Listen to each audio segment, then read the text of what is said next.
sort of just don't want to leave it hanging. Oh. The only reason we try to stop before the Mishnah is yeah. I'm just trying to get to the right page. All right. It's almost there.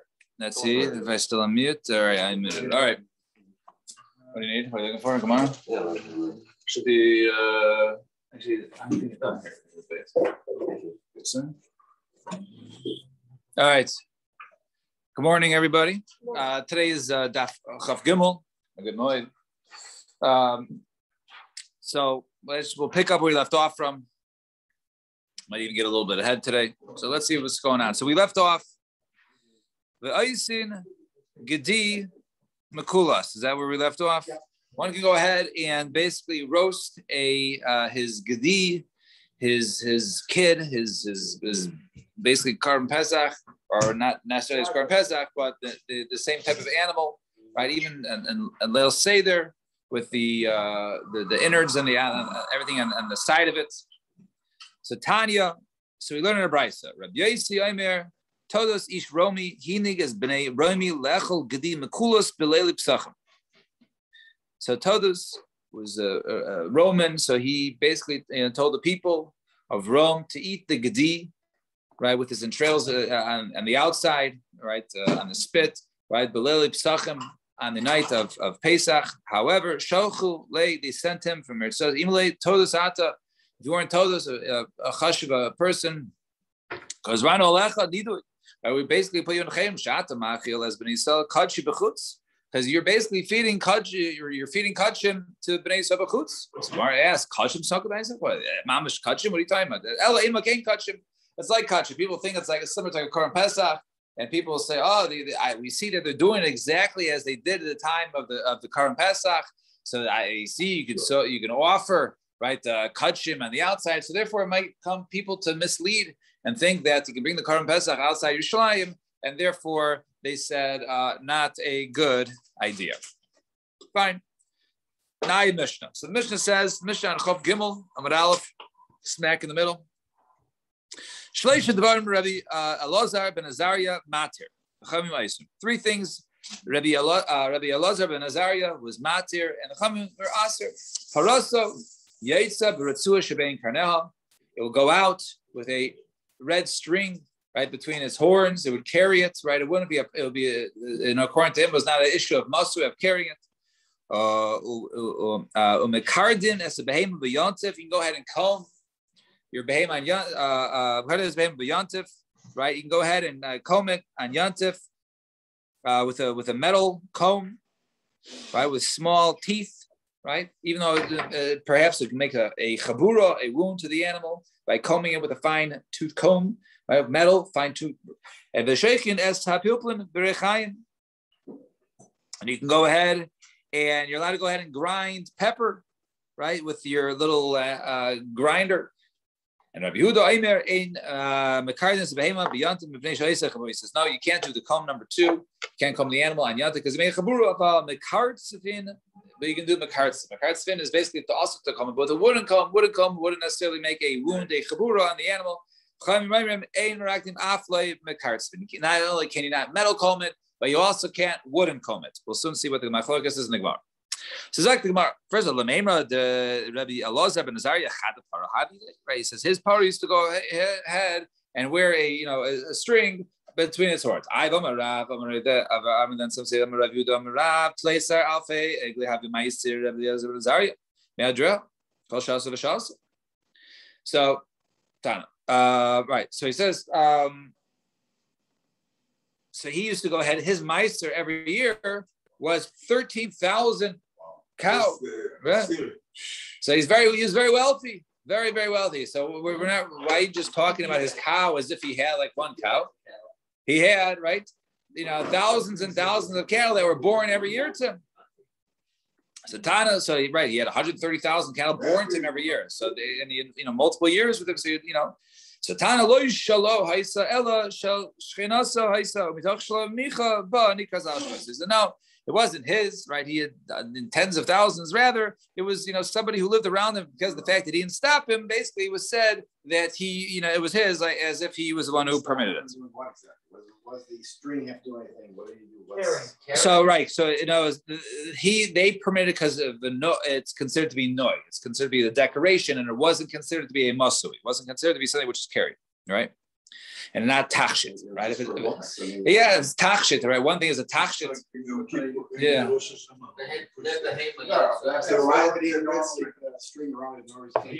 Right. No, so it was worn. Right. So it says they indicate this was before. No, it doesn't say that. Right. It was Lanoi. It says Lanoi. Lanoi. Right. Right. So now, Tanu Rabbanan. Oh, it says, if you can go ahead and comb it. So there's three opinions. One says you can comb it with metal. The other one says metal. No, you can't do metal. You can do wood. And the other one says you can't do wood. You can't do metal. You can't do nothing. So Tanu Rabbanan.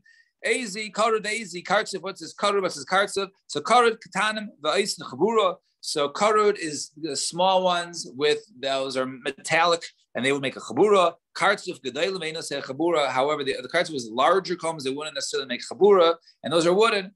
The gimel machlekes bedavar. Right? And there's basically three shitas in the matter. Rabbi Yehuda savar davar shenim is kaved aser. Rabbi Yehuda held or holds right. Davar shenim is kaved is aser. Umiyu karud katanim aisin chabura. Kartzev gedaylim ain't say chabura. Right, so davar is something you don't tend to make it a chabura, but it happens. So according to Rabbi Yehuda, so you can't do something. So therefore, according to Rabbi Yehuda, since a metal makes a chabura, you can't do metal. But wood doesn't make a chabura, and we're not geyser. We ain't geyser on that one. We don't say you can't use wooden ones because if you allow you to use wooden ones, you might use metal ones. So we're not worried. You can use wood, don't use metal. That's one sheet. The Rabban and Sabri. They also like Rabbi Yehuda that davar shem is kavin is aser, and davar the gazrin and carts about the cart. And they say not only that the davar shem is kavin is aser with the metallic ones, but even the wooden ones are aser because if we let you use the wooden ones, you might come use the metal ones and then make chabura. So don't use anything. And Rabbi Elazar ben Azariah, the one who is matir in our Mishnah, Rabbi Elazar ben Azariah, like Rabbi Shimon. He also like Rabbi Shimon. The Amar davar shemiskavin mutter. If someone does a malach or something those are not his main intentions, right? So he doesn't have main intentions. He's dragging, he's dragging his couch and making a charitz, right? We'll see a little later, right? So he does it unintentional. That's still mutter. That wasn't his intentions. His intentions weren't to go ahead and give the animal chabura, to give the animal wound. His intentions were to go ahead and clean up the animal and make its wool nice. So therefore, both with a wooden or a metallic is mutter. If you make a wound, okay, I didn't intend to do it. And Amar Rav Nachman, combing, yeah, is an malacha, but that's wool. A circle. That's by the wool. Right over here, he's just right. He's not combing off the. He's not taking. He's not shearing. He's not taking. Right. He's not taking.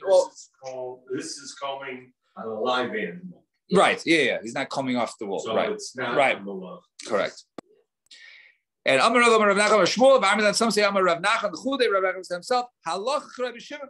The halach is like Rabbi Shimon, who holds davar shemis kavin is mutter. Sharei Rabbi Elazar ben Azariah ma'ida, because Rabbi Elazar agreed with him and permitted combing on Yantif or even Shabbos. Right. So Amar Lei Rav Nachman. I believe Amar halach Rabbi Yehuda.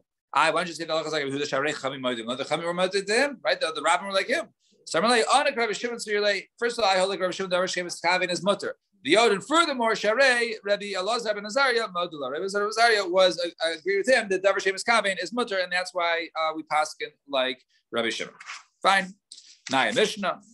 Mishnah says, Harechayim shall pilplin. Speaking of Harechayim, that was the third halacha we talked about grinding a pepper, right? So Harechayim shall pilplin, by the way, is Tameya Mishum Shleisha Caleb. I guess there's three compartments of the grinder for the peppercorns, and it's Tamei Mishum Shlosh Kalim, Mishum Kli Kibul, Mishum Kli Mateches, or Mishum Kli Kiba, right? Because of the part of it that catches the pepper, right? The bottom, it's a container, so therefore that in itself makes it davar shem. It makes it tamei, tuma, right? It's also the middle part is metallic, right? And that is Kli Mateches, and the top is like a sieve. And that's a functional kli, and therefore it's a makabel tuma and tanam.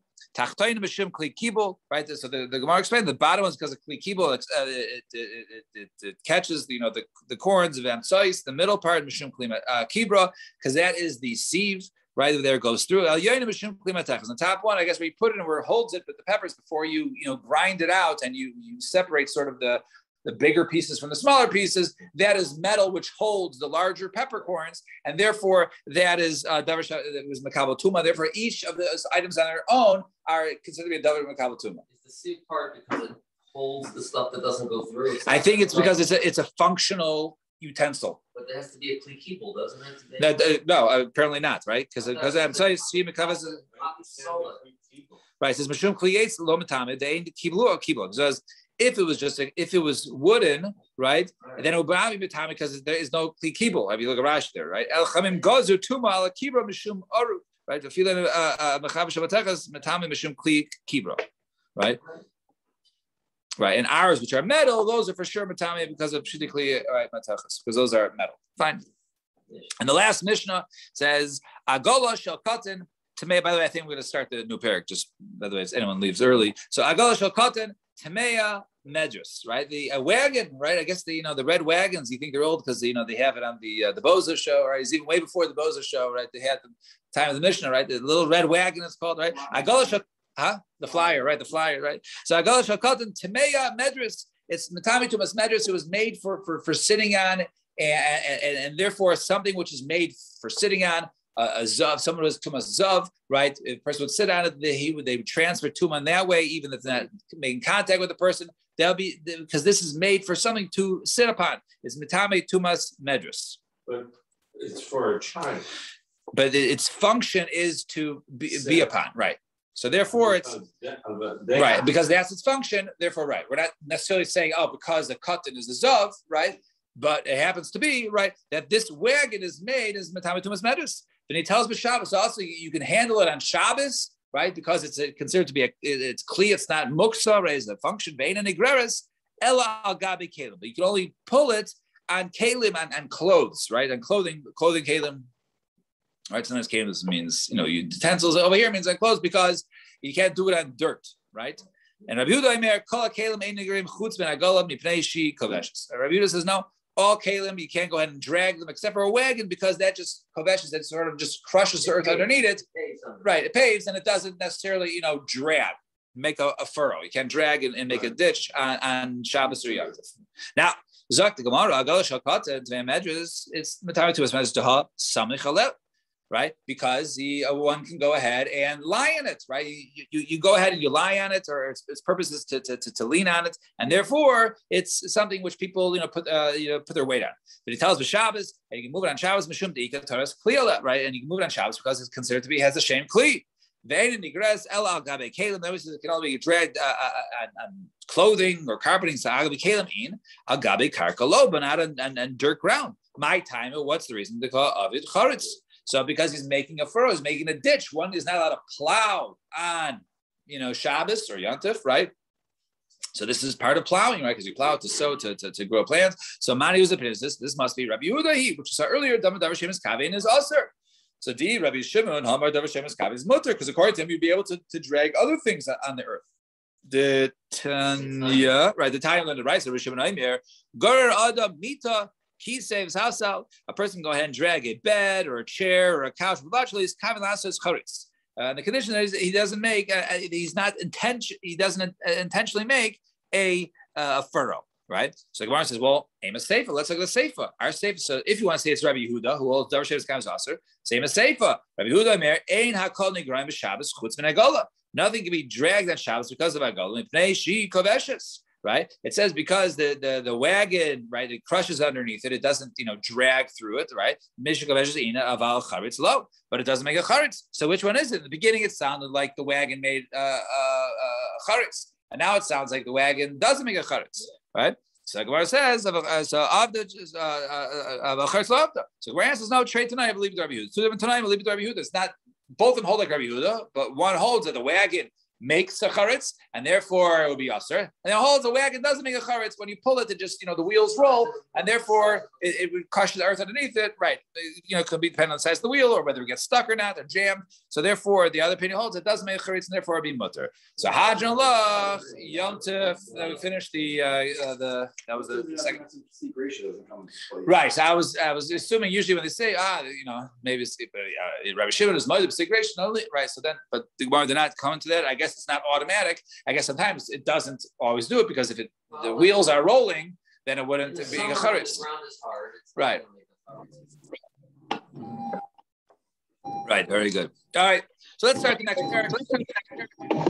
We'll go into the Mishnah and then maybe a little bit of the Gemara, just a little longer. All right. So we say, Ein sudden dogin min ha beibarim. One cannot go ahead and trap, right? One's not allowed to trap on Shabbos or Yontif, right? So you can't trap animals. So Ein sudden dogin min ha beibarim b'Yontif. You can't trap an animal, right? Even though you're allowed to go ahead and shecht it and all those malachas, but to trap it, that should have been something that was done from before Yontif. So you can't trap an animal. So even if it's a fish in a pond, that's considered to be in the wild, right? So that's what it's going to be. If something is already contained, but it's a large container, right? Then it's not considered trapped yet, and therefore your taking of it is trapping it, all right? And and therefore you can't go ahead and feed them, right? You can't go ahead and feed them because it's not dependent upon you. It's not considered to be nevesh behema, that's part of you, right? Only animals that depend upon you, but fish don't depend on you. About sudden chayav of but you can go ahead and trap if you already have your animals sort of contained in a pen, right? You can go ahead and basically, trap one from the pen, right? In order to go ahead and shecht and use it for Yontif. The nice thing the frame is also you can feed them on Yontif, right? Or Shabbos. And Rashid Gamliel lo kol bevarin shav. No, not all enclosures, containers are equal. The Gemara will explain. And Zaklav is the rule. Kol hamachlusar tzida. Anything is lacking trapping, then aser. But if it's not lacking tzida, then it's mutter. Right? So we have to see what's going on here. But maybe we'll just start the Gemara a little bit. We'll just do the skinny lines. It sort of moves a little bit. I don't know if the power's long or not. And anyways, we can get ahead before Yontif. Let's see. And it's early. But I mean, he'll ask you a question. We'll be done in 5 minutes. So we have another brisa. Remember, our Mishnah said fish you can't do, but you already have your birds in containers, or you have your animals in containers, enclosures. You can go ahead and trap them from there, right? You have a pen. You can trap an animal from your pen. Over here it says ain't sudden. Birds and animals and wild animals, right? So even if they're in an enclosure, you can't trap them on Yontif and you can't feed them. It's a kasha, chaya, kasha, ofos. So ofos is a kasha both on the wild animals and the birds. So bishlam chaya kasha. I understand maybe chaya is not a kasha. Why? Har Rabbi Yehuda har Rabbanan. One could be the opinion of Rabbi Yehuda as Rabbanan. Did tonight we learn in the Mishnah? Rabbi Yehuda Imer hatzad sipur lemigdal the tzvi labayis chayiv. One who goes ahead and he chases a bird into a migdal, it's like a closet, or a tzvi, a deer, into a house, and he closes the door, chayiv. He's chayiv for trapping, right? So into a house or into a migdal is trapping according to Rabbi Yehuda. Even though we're going to use to potentially shaft it. Right. Yeah. So this is right. I think over there, that was even on Shabbat, it was just talking about the halachas of trapping. So getting an animal, containing an animal in a house is chayiv, right? Labayis. So the bias of the mechayiv is while they be barim low. It sounds like into a house you're chayiv, but into an enclosure, into a pen, you're not chayiv. So it sounds like, because if I quote unquote, it's not even trapping. If I put it in an enclosure, is still wild. It might not be like wild out in the forest, right? But it's still wild. Still running around my 2-acre enclosure. I can't get it. Sipur the migdal, but tzvi lagina l'chatzer lebever. If no, a bird to a closet, I agree with you on that. But a tzvi when it comes to a deer, if you do it to a garden or a chatzer baron, that's also chai. So you also know that's chai, that's trapping. So when you hold, in other words, that's brisa which says you can't go ahead and trap them from. You can't take them from a enclosure, right? That would be according to the chachamim because they hold according to Rabbi Yehuda. because that's considered to be wild. Only a house is not trapped. But according to the Chachamim, it's still. But according to the Chachamim, right, those areas you're chayiv for because that's trapping. So you could take out of there. So according to the Chachamim, that the difference with Rabbi Yehuda, ela ofos. When it comes to birds, kasha, right? Both of them say into a migdal. Right into a closet. So one is maybe referring to one that is roofed, and the other one is not. But a house is considered to be right an enclosure, right, that is roofed, right. And they all hold, right, that only that if you chase a bird into a closet, then you're chayiv. But if it's in a house, then you be putter, right? So that because that's not doing anything. So Amar Rabbi Ravuna Hacha, but Sipor Dror Skina. We're talking about a Sipor Dror, right? In other words, what's a Sipor Dror, right? She'ena mekabelas maros, right? It doesn't accept any other master upon it. It's always wild. It's not trapped. Even anywhere it's at, it's not trapped, right? The time that Rabbi Shmuel Laminika Shema Sipor Dror Shedara. Babayis kibisada, right? Because it lives in a house like in a field. It's wild. Anywhere it goes, it's considered to be wild, right? So therefore, if it's a wild bird, even if you trap it in a small enclosure, right, it's still considered to be wild. It's not trapped yet, right? And if it's one that's more tame, then if it's in a closure, then it would act as if it's trapped. And hash but now that we come to this, we can say now we'll give you an easier teretz to answer up to the mission of Brisa. If it's a small enclosure, then it's already considered to be trapped. If it's considered to be trapped, I can go ahead and quote unquote retrap it on Yantif and feed it, right? If it's in a large one, which still requires me trapping it, I go there, I'm chasing around, that's considered still to be wild. And so what's the So what's the difference? The Gemara gives three definitions of Ravashi. If you can go ahead and basically do one lunge at it and grab it at one lunge, that's considered to be a small enclosure. But if it's not, then it's considered a large enclosure. Inami, or number two,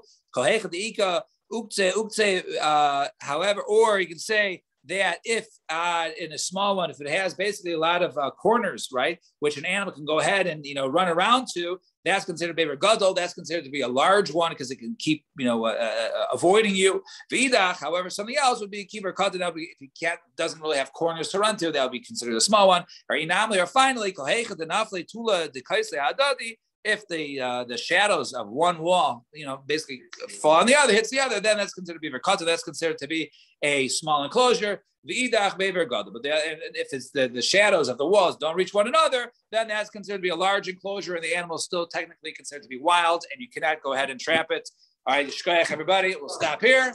So tomorrow, Hashem, we will go ahead and continue. Everybody have a wonderful day. Shkoyach.